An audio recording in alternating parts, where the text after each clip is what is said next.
Nós fazemos política a todo momento, partidário ou não fazemos. Se tem várias interpretações, uma que acolhe o direito do trabalhador e outra não acolhe, e dentro das interpretações legais o juiz pode adotar, ele está exercendo um juízo jurídico político. Tá? Salvo quando tivesse uma interpretação única. E daí nós estamos verificando alguns magistrados adotando esse posicionamento. Mas a redução foi pouca. Geraldo, tem que reduzir mais esse negócio aí. Então vamos mexer na única garantia, que nunca foi legislado isso no país e nunca será, na única garantia precaríssima de emprego que o trabalhador tem, que são os 40% da multa do FGTS. Que está escrito lá no artigo 10. Enquanto não vier lei complementar isso em 1988, será 40%. A lei complementar não veio e nunca virá.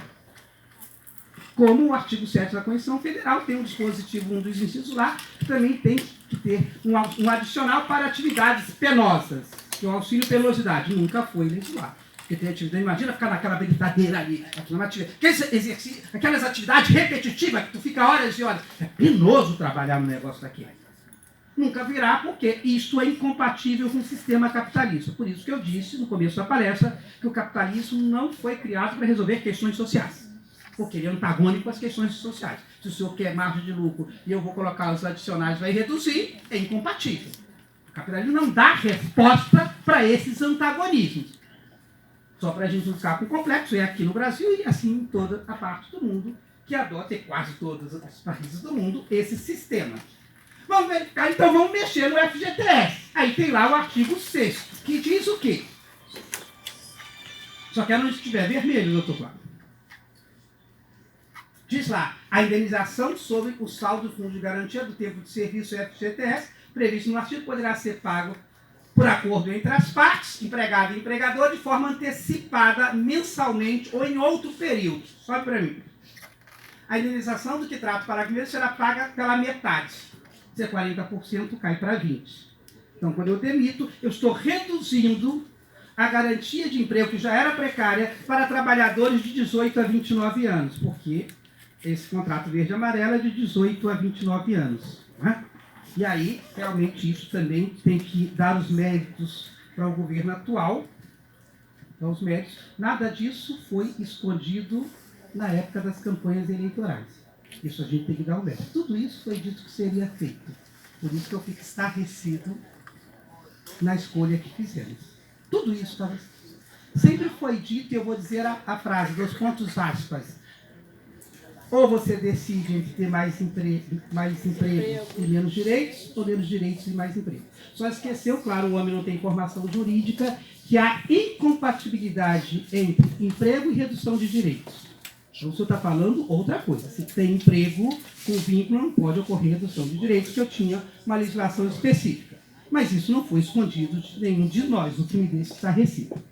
Onde está a inconstitucionalidade? Comentava com um colega lá atrás, assim que começou. Qual é o teu nome, colega? O senhor que foi meu aluno lá? O Alberto, porque o Alberto passou aqui nele, cumprimentou o advogado pobre, quando fica rico, não cumprimenta o professor. Aí eu fui lá no fundo conversar com o Alberto, falando, tá lembrado de mim? Tá certo que eu envelheci um pouco, mas a estrutura, pelo menos, básica, continuou. Né? Emagreci um pouco, cabelo ficou branco, óculos eu usei de 6 anos, então... Aí eu falei lá, comentando com o Alberto, que recentemente uma juíza de trabalho de Fortaleza, já tem ação com essa medida, declarou a inconstitucionalidade completa dessa medida, não aplicando nenhum dispositivo, mas no meu sentir, provavelmente o tribunal vai reformar, não atacando a questão fundamental, que não precisava ser só porque não há urgência, porque ela afastou porque não haveria urgência. Ora, se pesquisar os acordos do Supremo, ele tem dificuldade de declarar a inconstitucionalidade pela questão de urgência, não tem por outros. Então, muito provavelmente, mas tem nesse aspecto uma constitucionalidade gritante. O que diz o artigo 10º da ADCT, Ato de Posições Constitucionais Transitórias? Ele diz, até que seja promulgada lei complementar, eu sublinhei lei complementar não é à toa, a que se refere o artigo 7º, inciso 1 da Constituição Federal, que trata da garantia de emprego precário enquanto não vier a lei complementar, que nunca veio, fica limitada a proteção nela referida ao aumento para 4 vezes, que é os 40% da Lei 5.107, que é 40% que a lei diz que é 10%. Ele multiplicou por 4 vezes, cheguei no limite caput dessa lei, inclusive foi revogada, mas continuou, os 10%, ficou com 40%. Ora, o artigo 7º diz o quê? São direitos dos trabalhadores, entre outros, relação de emprego, protegida contra despedida arbitrária, a única proteção precária que eu tenho é a multa, e que está reservada à lei complementar. Então, a garantia de emprego, mexer nesse mecanismo precário de garantia de emprego só com lei complementar.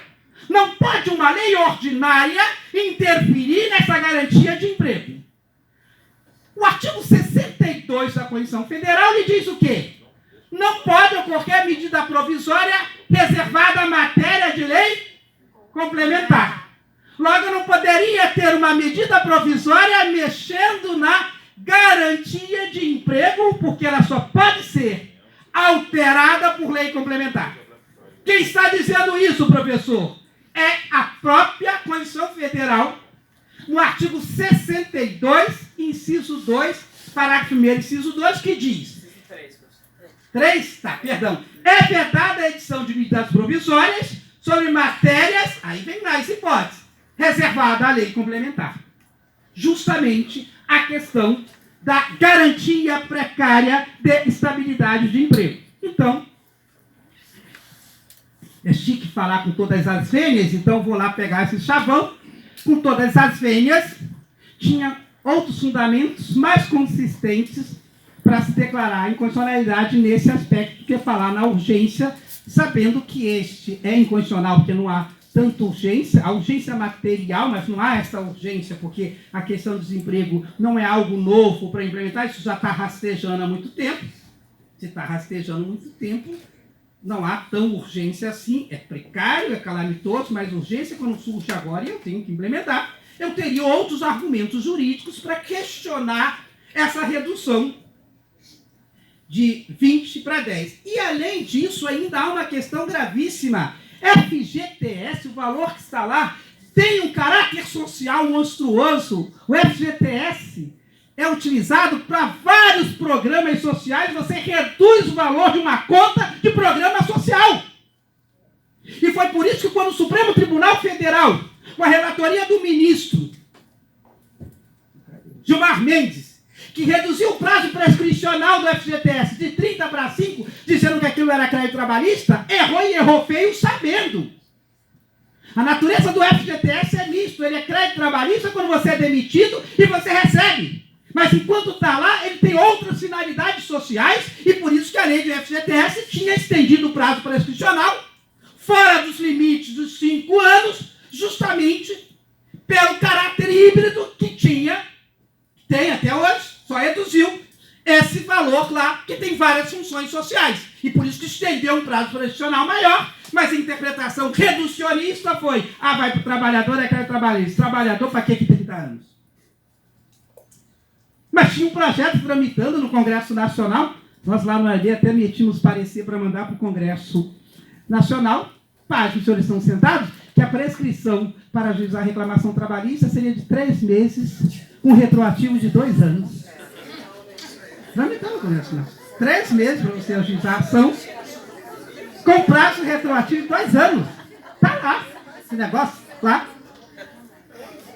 Como volta a dizer, o capital não precisa negociar mais com o trabalho, então está pipocando medidas provisórias, PLs, das mais variadas, restringindo todos os direitos, porque não tem mais um intermediário que, ainda que um governo liberal, como era os anteriores, mas que pelo menos fazia uma ponte de conciliação entre o capital e o trabalhador. Não há mais ponte de mediação. A questão não era, porque é liberal, não é? Era também liberal, mas tinha um intermediador. Isto é ciência política. Aqui ninguém está falando que é partido. Isso é ciência política. Que era. 12 minutos está me dizendo o meu carrasco. Não vou apressar, senão tem um desacato à autoridade, não é? E a lei ainda não foi publicada, eu não sou penalista, não foi publicada ainda, né? Então vamos na sequência. pode ir, isso era o que eu queria falar disso, redução do adicional periculosidade 30% para 5%. Não se deu nada para reduzir. Embora a medida provisória diz que deu alguma coisa. E ali eu não sei se é um profundo desconhecimento do direito do trabalho, ou se é má-fé, ou se é a junção dos dois. Diz o artigo 15 da MP o seguinte. Vou lá só onde está no primeiro, diz o seguinte. Caso o empregador opte pela contratação de seguro de que trata o caput, permanecerá obrigado a pagamento de adicional de periculosidade de 5%. Então veja, olha que coisa linda. Se o empregador tiver um seguro de acidente, trabalho porque a sua atividade é uma atividade perigosa, ele sai de 30 para 5. A lógica que eles colocaram está na exposição de motivos, dizendo, porque houve um plus do trabalhador, agora ele tem um seguro.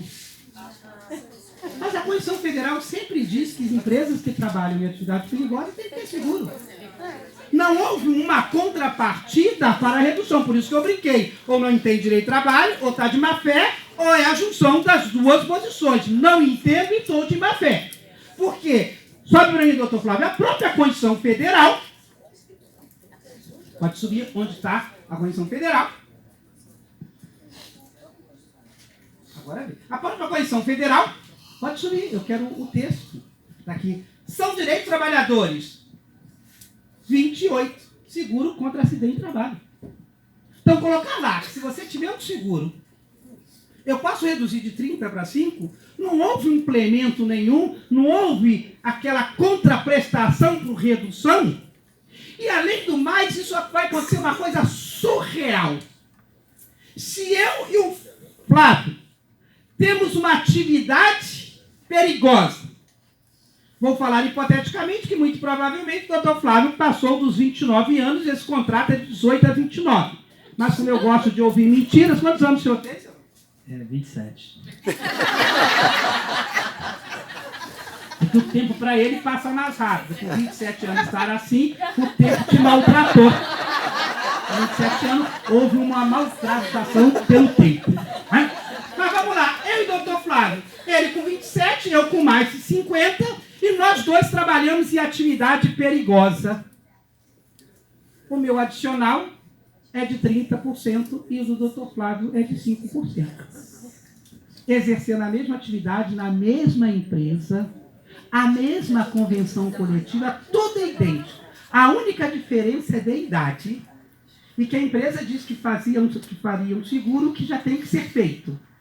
Eu recebo 25% a mais do que o doutor Flávio. Simplesmente numa questão de idade de um seguro que tanto eu quanto ele temos que ter. O que o senhor vai receber se acontecer alguma coisa? Isso. O que esqueceu? Foi ótimo a senhora falar isso. A teoria, quando trata disso, diz o seguinte. Doutor, o senhor não recebe 25% a mais não, só recebe 5 vezes a mais do que ele. Estou querendo isso. A teoria diz o quê? Por que tem um adicional de periculosidade? O raciocínio foi tosco juridicamente. Se você ler a exposição, foi o seguinte. Porque se ocorreu o prejuízo, você tem um seguro individual. Senhores, eu fico estarrecido. Adicional não é porque houve, não. Porque se houve, óbvio que você vai ser indenizado. Tanto sim que a Constituição Federal, vou cair nesse negócio aqui. Tanto sim que a Constituição Federal obriga o seguro. O que faz o adicional é só uma situação estressante de que a qualquer momento o adicional não é porque você vai receber. Óbvio que se eu sou segurança de banco e o cara entrou e me deu um tiro e eu não morri, eu vou ser indenizado. Se morri, é minha família. O adicional é pela atividade estressante. Eu morro de pena daqueles meninos do banco que ficam atrás daquela varetinha que não cobrem nada, com 38zinho, e toda hora com medo quando entra uma pessoa que eles dizem que está com a cara mal encarada. O adicional é isso. É atividade que a todo momento você está lá no perigo. Eu brinco, mas imagina um policial numa operação subir no morro. Eu no meio do morro já infartado e acabou minha atividade ali, medroso do jeito que eu sou. O adicional é por isso. O adicional não é... Está se confundindo indenização, quando o perigo ocorreu, pelo adicional. É um completo desconhecimento da ciência jurídica para dizer que um seguro, ainda que a condição não obrigasse, daria uma redução do adicional, que o adicional tem um objetivo completamente distinto. Houve um acidente, óbvio que vai pagar, as ações de responsabilidade civil sobem aí. Mas a relacionar isso é não saber a essência do adicional. Mas vamos caminhando, porque faltam alguns minutos, não é, doutor Flávio? Só 7 minutos. Só 7 minutos e eu vou fazer milagre. Pode subir nesses 7 minutos. Alíquota previdenciária. Gerou a previdência o patrão. 20% a menos. O patrão não precisa, no contrato verde e amarelo, recolher contribuição previdenciária para o empregado. Por isso que o INSS não vai ter dinheiro, não tem dinheiro. É isso que ele... O cálculo do governo, também copiei a exposição de motivos, não é meu, que isso geraria um rombo na Previdência de 10,6 bilhões de reais. 10,6 bilhões de reais nesses contratos verde e amarelo. Eles colocam lá por ano cada prejuízo que causa por cada ano que não contribui para esses trabalhadores que entrarão nesse mercado de trabalho. Diz o seguinte, ficam as empresas isentas das seguintes parcelas. Sobe onde está vermelho, doutor Cláudio. Contribuição previdenciária. Do artigo 22. Até os 20% reduzido. Se você somar tudo, são mais de 60% da redução da folha de pagamento com esse contrato novo. Né? São quase, só do FGTS e aqui já são 40%. Não sou ruim em cálculo, mas são mais de 50%. Aí diz lá, qual é o problema disso? Dá um prejuízo de 10,6 bilhões. Não podia ser feito isto por uma questão muito simples.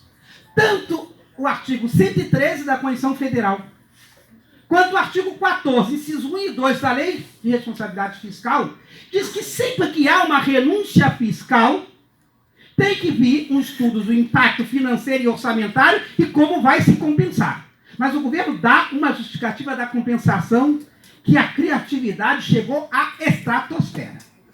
Diz assim, bom, eu vou compensar da seguinte forma, eu vou começar a tributar seguro-desemprego. Agora no seguro-desemprego, o desempregado vai recolher INSS. É verdade.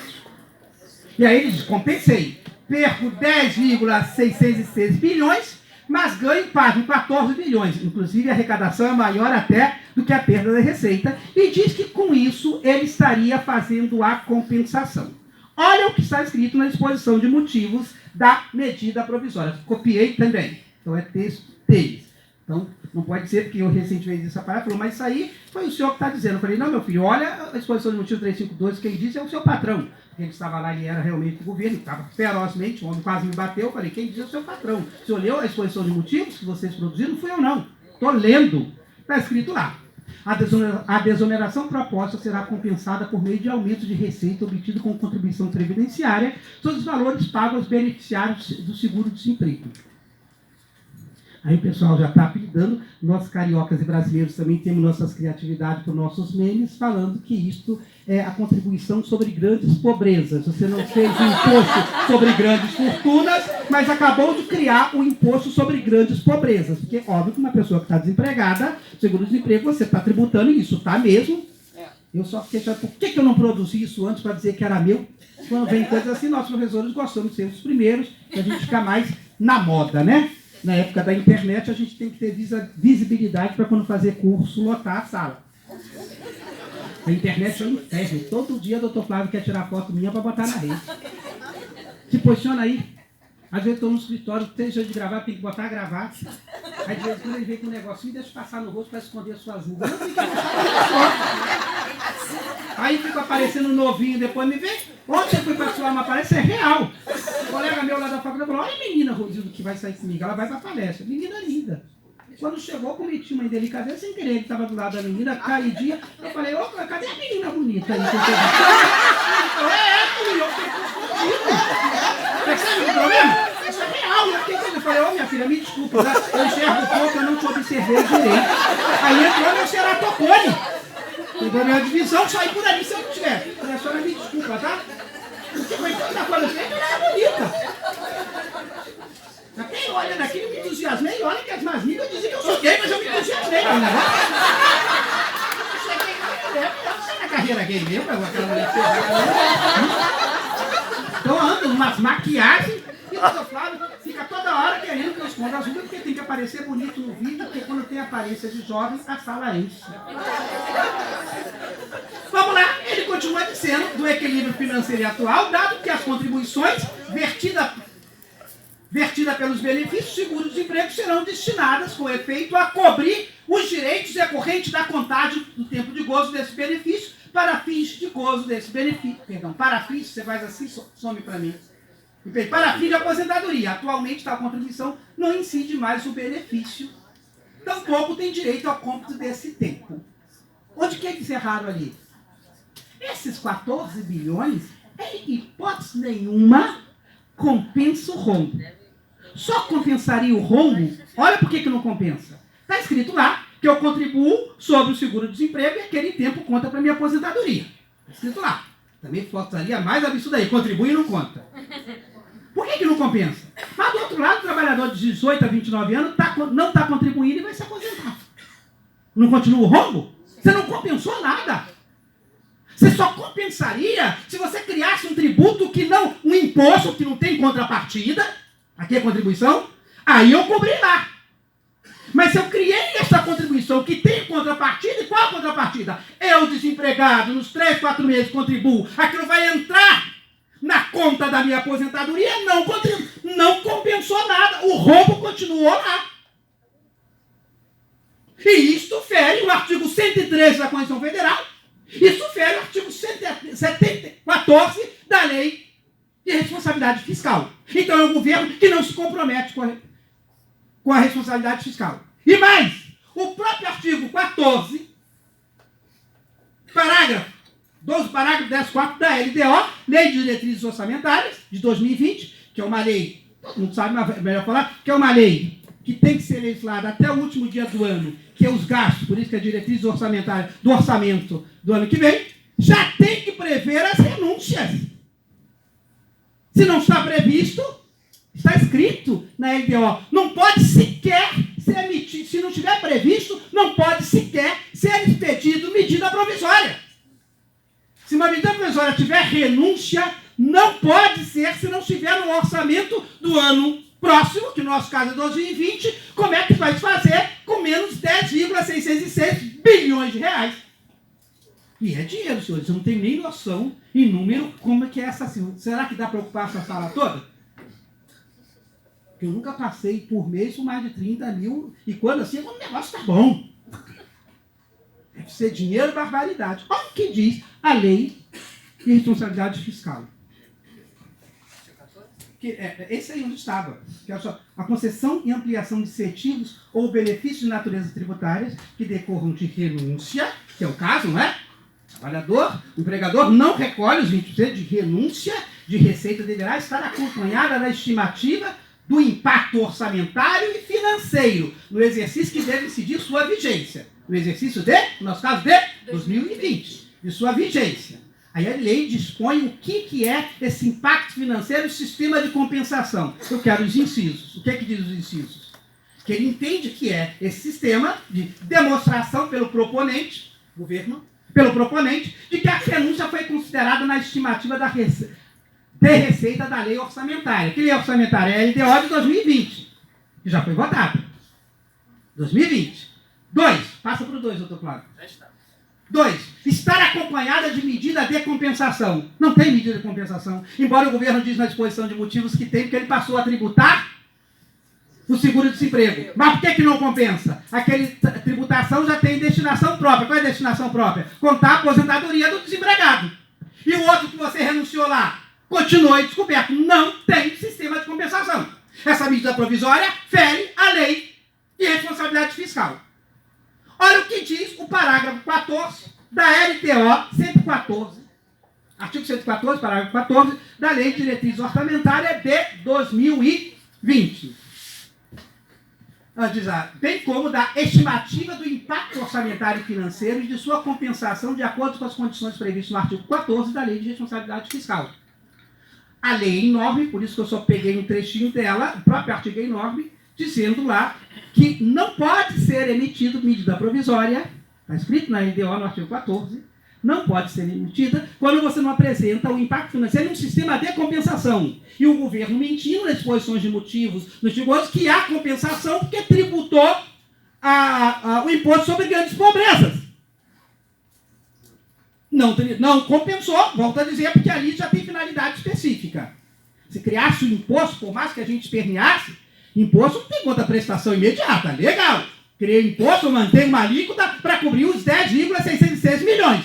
Mas não foi isso. Criou-se uma contribuição vinculada. E tão vinculada que o próprio artigo 195 da Constituição Federal, e alterado o 194 com a reforma da Previdência, que segregou as contas da Previdência para gerar déficit, diz o quê? Que os valores recolhidos sobre a folha de pagamento está vinculada exclusivamente à aposentadoria. Então, a contribuição lá do desemprego está vinculada à aposentadoria e a outra do patrão não está vinculada a nada, porque você tira 20% e fala, toma para você, camarada, prestigiando o capital.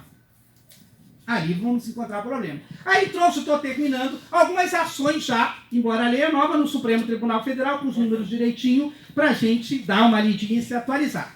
Foi impetrado a rede sustentabilidade, mandado de segurança, não tem o número do processo, que isso é recente, foi agora no 19/11, só tem o protocolo da petição, eu abri li todas elas, se você abrir, está na íntegra para você ler, inclusive a ação de constitucionalidade do PDT está muito bem construída.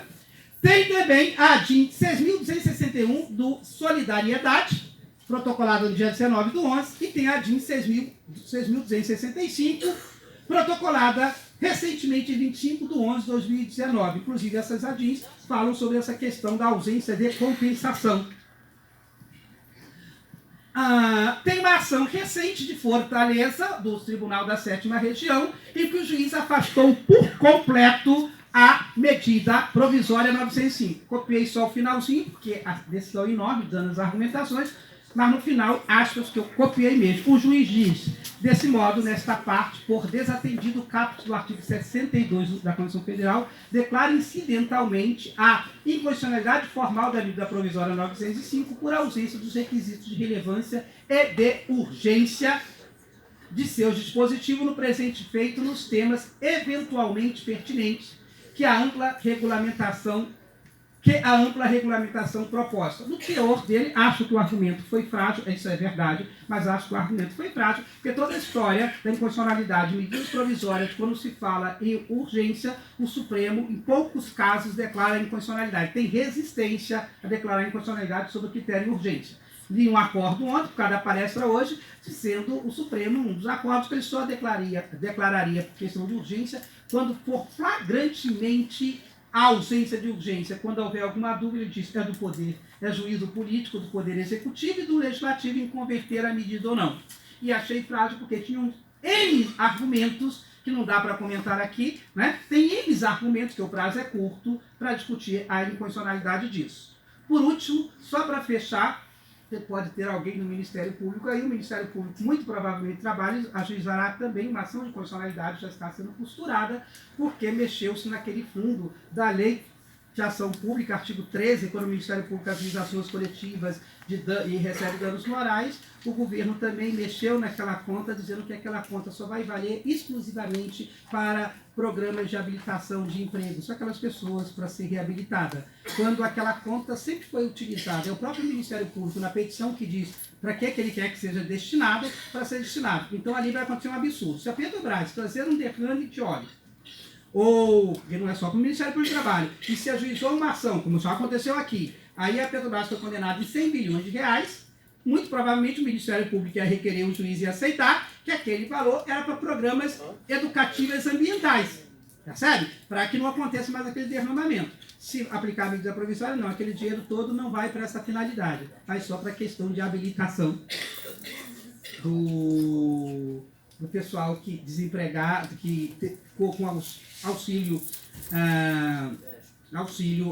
ai meu Deus, já sem trabalho e para ser reabilitado. Então fica descoberto as outras áreas, os ministérios públicos entendem que ali houve uma agressão, porque até mesmo se estabeleceu que se tiver um acordo entre o governo, uma empresa que não cumpre as leis trabalhistas, entre o governo e a empresa, o Ministério Público sequer pode chamar a empresa de fazer um termo de ajustamento de conduta. E também limitou o termo de ajustamento de conduta, 2 anos, prorrogado por mais 2 anos. encheu completamente instituições. Estou terminando. Nós estamos caminhando efetivamente por atos muito ditatoriais, que não se dialoga com os outros poderes, com a sociedade. E aí nós estamos nessa situação. Eu peço desculpa para eventuais brincadeiras para vocês. Hoje eu vou ter que me retirar muito rápido, porque eu saio daqui e vou para o Centro da Justiça Federal, que lá tem outra palestra. Mas se tiver alguma pergunta, alguns minutos a gente está aqui para responder. Muito obrigado.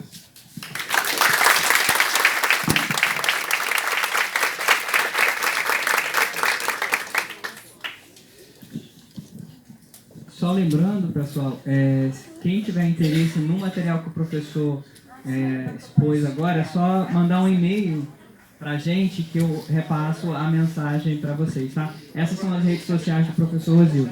A gente vai fazer uma palestra também em dezembro agora, acho que é a segunda semana de dezembro. Nós vamos fazer uma palestra, o professor vai ter mais tempo para falar sobre MP. Hoje o tempo é um pouco corrido, então fiquem atentos às redes sociais do professor para saberem dessa palestra. Obrigado, pessoal. Eu só falar um minutinho que eu esqueci, é muito importante. Todo ano eu faço Natal Jurídico Solidário. Eu dou uma palestra de graça e peço às pessoas para recolher alguma coisa que a gente doa para orfanatos, para várias situações. Vai ser dia 14 de dezembro, nós vamos falar sobre políticas públicas e retrocesso social. É o tema da palestra. E se vocês puderem comparecer, é trazer um alimento não perecível. Esse ano nós vamos doar esses alimentos para a Casa NEM, que é aquela casa que acolhe homossexuais que se declaram homossexuais, travestis, e a família bota para fora de casa e deixa essas pessoas morando na rua. Essa casa acolhe. Eu conheci a presidente lá e fizemos uma parceria. Tudo que for recolhido de alimentos, nós vamos levar para lá. Palestra de graça, não é isso, doutor Paulo? Quem não puder ir, mas não posso ir, mas doar o alimento, a gente agradece. A gente faz da forma mais transparente. Quando entregarmos, um grupo que assistiu a palestra vai com a gente, eles dão um recibo com o número de tudo que nós recebemos e postamos na rede para dar credibilidade. A gente faz isso há 4 anos, nós já estamos no 4º Natal Jurídico Solidário. Dia 14 de dezembro. Tem mas eu não quero ir, só quero tomar o café. Tem um café também bacaninho, com doce, com tudo para você comer. Porque a gente aguarda, então. Flávio, Gente, eu vou então é a fazer. mesma palestra. Nós vamos retribuir de uma forma singela ao Dr. Rosildo por mais uma colaboração com o nosso ciclo de palestra, hoje no nosso seminário. Nossa querida Daniele, que faz parte da comissão que organizou esse seminário, terá o prazer de entregar ao Dr. Rosildo uma singela gratidão para ele. Diz que o protocolo tem que tirar foto, né? Olha pra cá, professor. Vira para o Instagram.